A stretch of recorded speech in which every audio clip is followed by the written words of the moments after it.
Hello guys and welcome back. Today I'll show you how to detach yourself from someone. To detach yourself from someone emotionally or physically, it can be challenging, but it's often necessary for personal growth, healing, or maintaining healthy boundaries. Here's a step-by-step guide to help you detach. 1. Acknowledge your feelings. Accept that it's okay to feel sad, angry, or confused. Recognize why detachment isn't necessary. For example, toxic behavior, unhealthy dependence, or personal growth. 2.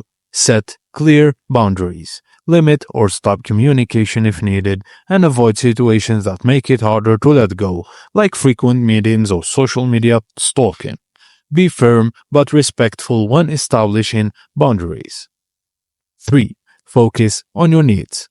Prioritize self-care, sleep, eat healthy, and exercise. Spend time doing activities you enjoy or hobbies that uplift you.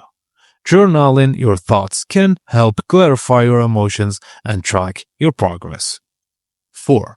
Limit emotional dependency. Practice relying on yourself for happiness and validation. Reduce seeking their approval or constantly discussing your feelings with them.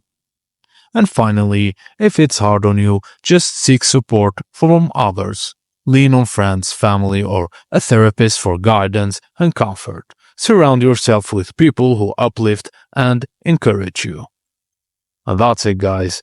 Thank you for watching, and please don't forget to like and subscribe for more.